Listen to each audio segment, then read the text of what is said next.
जी हां, तो प्रधानमंत्री नरेंद्र मोदी की तरफ से 20 लाख करोड़ के पैकेज का जो ऐलान किया गया था, आज वित्त मंत्री निर्मला सीतारमण और वित्त राज्य मंत्री अनुराग ठाकुर ने दूसरे किस्त के बारे में, या फिर कहा जाए कि उस पैकेज के दूसरे रूप के बारे में बताया कि बाकी पैसा कैसे खर्च होगा। छोटे किसानों को रियायती दर पर 4 लाख करोड़ का लोन दिया, 3 करोड़ किसानों को रियायती दर पर लोन दिया। ये बड़ी बातें आपको बता रहे हैं। प्रवासी मजदूरों के लिए ऐलान करेंगे कि उनकी जरूरत का ख्याल रखा जाए। प्रवासी मजदूर, गरीब, जरूरतमंद हमारी प्राथमिकता है, ये सरकार ने कहा है। किसानों को कर्ज के ब्याज पर 31 मई तक छूट दी गई है। बड़ा ऐलान किसानों के लिए। ब्याज चुकाने का समय बढ़ाया गया है। 25 लाख नए किसानों को क्रेडिट कार्ड दिए हैं। सरकार गांव, गरीब, वंचित सभी की मदद कर रही है। एमएसएमई को राहत पैकेज से गरीबों को भी मदद मिलेगी। ये बड़ी बातें वित्त मंत्री की तरफ से। गरीब कल्याण योजना में भी गरीबों को फायदा। नाबार्ड और ग्रामीण बैंक के जरिए 29,500 करोड़ की मदद दी गई। लॉकडाउन के वक्त कृषि क्षेत्र में काफी ऋण दिया गया है। ग्रामीण अर्थव्यवस्था के लिए काफी अहम कदम उठाए गए हैं सरकार की तरफ से। 3 महीने में 86,000 करोड़ के ऋण दिए गए हैं। तो वित्त मंत्री निर्मला सीतारमण ने किसानों को लेकर क्या कुछ अब तक काम किए गए हैं और आगे क्या कुछ होना है, कितनी मदद सरकार के द्वारा देनी है, उसको लेकर भी बताया। मजदूरों का भी सरकार ने ध्यान रखते हुए उनके लिए भी कई घोषणाएं की हैं। राज्यों ने किसानों को 6700 करोड़ रुपए की मदद दी।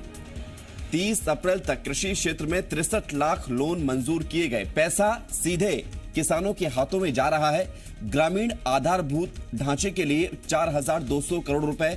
शहरी गरीबों को 11,000 करोड़ की मदद। साथ ही मजदूरों के लिए भी प्रयास किए गए हैं। प्रवासी मजदूरों को मनरेगा के जरिए काम दिया जा रहा है। ये कई बातें। बेघर लोगों को 3 वक्त का खाना दिया जा रहा है।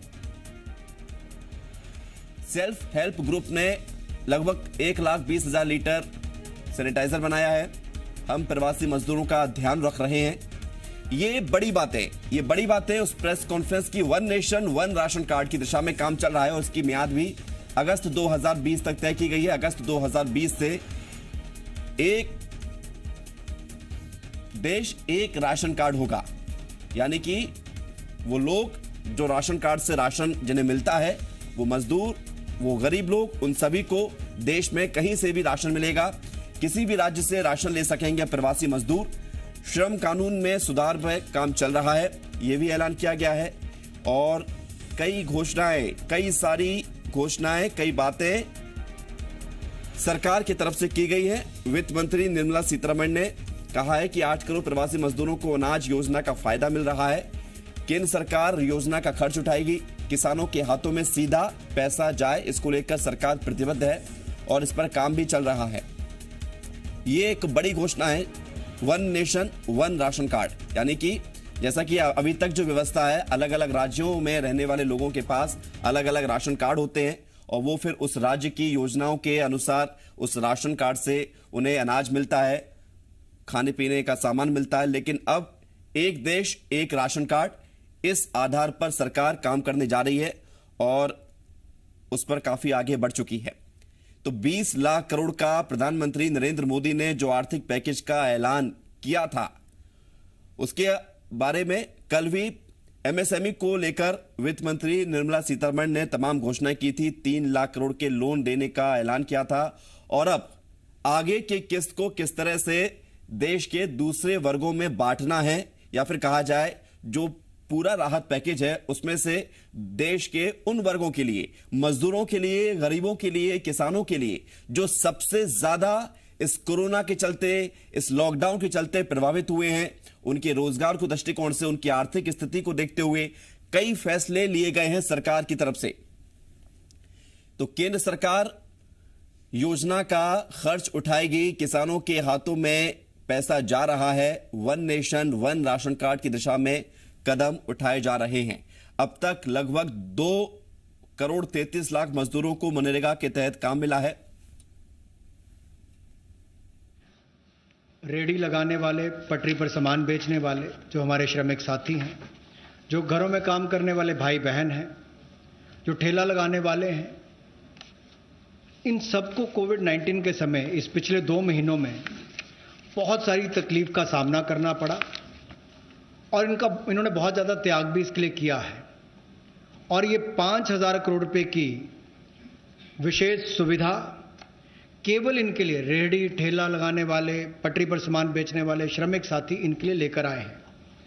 ये 10,000 की इनको प्रति व्यक्ति सुविधा मिल सकती है, क्योंकि किसी को चाय बेचनी है, सब्जी बेचनी है, कुछ और बेचना है, तो 2,000 10,000 तक वो अपना सामान लेने की उसको सुविधा मिल सकती है।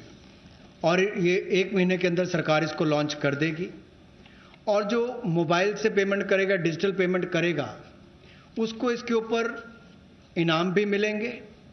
और यही नहीं, डिजिटल पेमेंट्स का एक लाभ उनको और मिलेगा कि उनको आने वाले समय में 10,000 के बजाय ज़्यादा पैसा मिल सके, क्योंकि उनका व्यापार लेखा जोखा ध्यान में आएगा तो बैंक भी उनको ज़्यादा पैसे देने के लिए तैयार होंगे।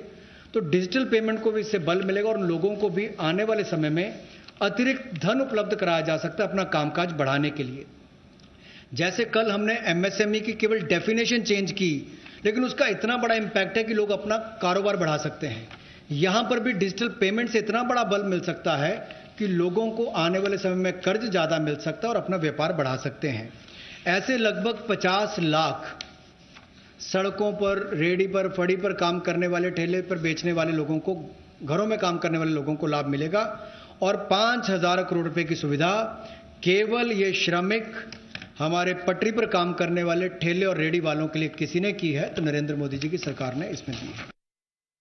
आज के समय में अगर देखा जाए तो जो प्रवासी मजदूर था उसको सबसे बड़ा संकट आया, लेकिन टेक्नोलॉजी के माध्यम से आने वाले समय में उनको कभी, भगवान ना करे, कोविड-19 जैसी स्थिति ना आए, लेकिन अगर कुछ भी होता है, स्थिति ना भी आए, वैसे भी चले, तब भी वो देश के किसी कोने में हो, वो कहीं पर भी अपने राशन कार्ड का इस्तेमाल कर सकें। One nation one ration card, ये योजना हम लाने वाले हैं और इसके माध्यम से आप देश के किसी कोने में भी किसी भी उचित मूल्य की दुकान से अपना राशन ले सकते हैं, जिसको हम डिपो भी कहते हैं, राशन डिपो भी कहते हैं, ताकि राशन वितरण प्रणाली से जो आपके हिस्से का आप उसको ले पाएं। और इसका अगर देखा जाए तो आज तक टेक्नोलॉजी के उपयोग से, चाहे वो जनधन खाते हो, आधार नंबर हो, मोबाइल हो, इसके माध्यम से पारदर्शिता मोदी सरकार लेकर आई और लाखों करोड़ पिछले कुछ वर्षों में बचाया भी है और वापस गरीबों के उत्थान के लिए लगाया। तो इससे भी जहां गरीब को लाभ मिलेगा देश के किसी कोने में राशन लेने के लिए, वहीं पर देखा जाए तो 23 राज्यों में 67 करोड़ बेनिफिशियरी जो हैं, वो 83% पीडीएस की पॉपुलेशन वो अब तक इस पे कवर हो चुकी है। और मार्च 2021 तक हम 100% उसको कवर कर लेंगे नेशनल पोर्टेबिलिटी में, ताकि वो देश के किसी कोने में जाकर भी अपने राशन कार्ड का इस्तेमाल कर सकें। ये अपने आप में क्रांतिकारी कदम गरीब मजदूर, प्रवासी मजदूर के लिए होगा कि वो, जी हाँ, तो गरीब मजदूर, प्रवासी मजदूरों के लिए सरकार ने one nation one ration card का ऐलान किया है। सीधे रुक करते शैलेंद्र, जी मीडिया संवाददाता राजधानी भोपाल से हमारे साथ जुड़ रहे हैं। शैलेंद्र, इंतजार था कि प्रवासी मजदूरों के लिए, गरीबों के लिए, किसानों के लिए सरकार इस राहत पैकेज में कुछ ऐलान करे और आज वो इंतजार खत्म हुआ है। कैसे आप देखते हैं, कितना बड़ा फायदा होगा इससे? देखिए, निश्चित तौर पर एक बहुत बड़ी राहत जो है वो गरीब, किसान और इसके अलावा जो लोग रास्ते पर अपना सामान बेचकर अपना गुजारा करते हैं या डेली बेसिस पर जो काम करते हैं, उन लोगों के लिए बहुत राहत देने की कोशिश की है। जिस तरीके से उनको विभिन्न योजनाओं के तहत लोन देने की बात की गई है, या ये कहें कि सेल्फ हेल्प ग्रुप उन लोगों के तैयार किए जाएंगे ताकि अधिक से अधिक योजनाओं का उनको लाभ मिल सके। इसके अलावा उनको जो छोटे छोटे उद्योग धंधे अगर चलाने हैं उसके लिए उनको लाभ मिल सकेगा।